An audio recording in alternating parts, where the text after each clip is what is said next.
Hello class, we are headed into week 6 and I just wanted to drop in with a video. This week we talk about the politics of identity leadership and how important that is in a time like today. It's true as leaders, we're not always going to agree with differing beliefs or rituals or behaviors or concepts.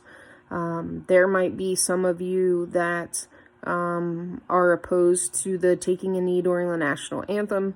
There may be some of you that, or for that, there may be some of you who change your profile picture during the month of June for LGBT rights and equality. There may be some of you that wouldn't do that. Whenever you are leading groups, there are different identities within the groups. And though you may not be a part of those identities or understand those identities, it is important to critical. It's actually critical in order to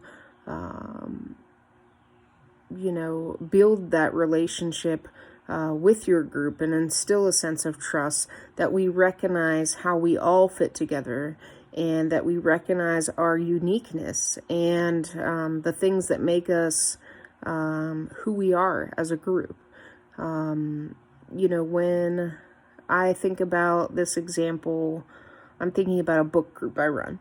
I have people in my book group that have come together for this collective interest and a sense of belonging because they like to read books, specifically books that are about hard topics. I have people in that group from the United Kingdom, from Canada, and from the US. I understand that I have people from that group from different countries that, identify with different cultural beliefs, celebrations, holidays, rituals, etc. Instead of just, like we just celebrated Memorial Day in the US. Instead of just acknowledging Memorial Day because the group is based in the US, because that's where I am, the leader, and that's my belonging. I am a US citizen. I am intragroup when it comes to that. Instead of just highlighting my own identity within the group by belonging as a U.S. citizen, I acknowledge the other members of the group, their celebrations, their rituals, how their Memorial Day is a different time, how their Thanksgiving falls before ours, what's going on in their world, how that relates to the content we're reading. So we can do this in the way that we are inclusive with our language. We can do it by inaction.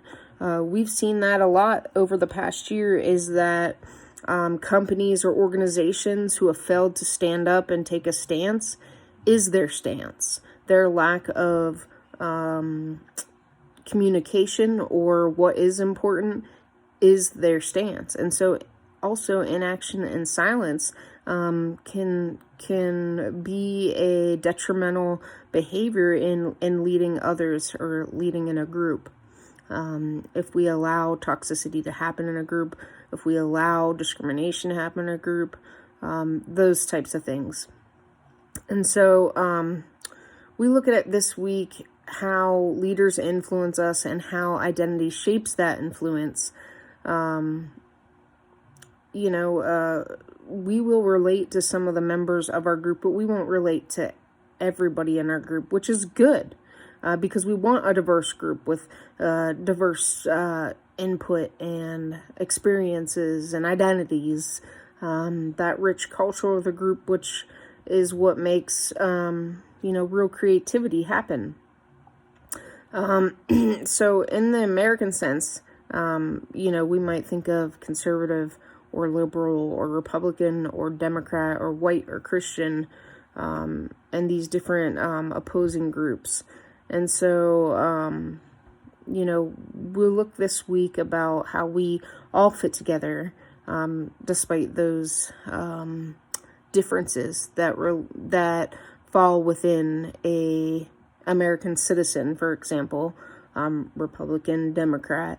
And so we look this week on the politics of identity leadership, and how we can better prepare ourselves in marching forward and leading If you have any questions about, the purpose of shared identity, how it affects us as leaders, let me know. I posted a meme for this week, just, holding an HRC symbol, from a movie. Why I'm drawing a blank on the movie name. Where he's holding the boombox up, but you know what I mean. You can see it in the week 6 lesson, and just how that symbol of equality in HRC lets people know that they belong. And so there are a lot of other symbols and signs that you see throughout, the world, whether it's, posting an all black screen on your Instagram for a day of remembrance for someone that was a person of color or a movement that was killed, whether it is, a bumper sticker on your car with OBX. Here in Asheville, where I'm from, they have a group called Asheville Cat Weirdos, and so you often see a bumper sticker of ACW, so it's a lot of people that are interested in cats. So we have these symbols that really mean a lot more, and know that you can belong to that group. And specifically, being in a same-sex marriage relationship, and coming from the North and moving to the South, there are symbols that I look for in a group. Okay, I'm a part of this HOA. So when I'm friending new people on a social media platform, or they're friending me, I often will look at their profile and see, do they post images that are racist? Do they post images that are homophobic before I accept someone as a friend? Because I know that, I want to be in groups in which I'm respected for my identity.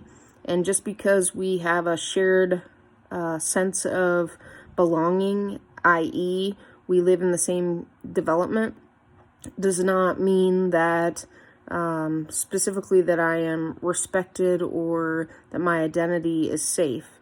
And so when we can be leaders in which we can provide that safe space of trust despite differing views or identities, and, we speak up or we celebrate the unique differences of others and identities, we create spaces for that leader-follower relationship to really grow and to blossom into something authentic, which, as we talked about this week, is so important. When you think about political leaders, how many times are you looking for someone in a political party that seems genuine and heartfelt and like they'll truly make change?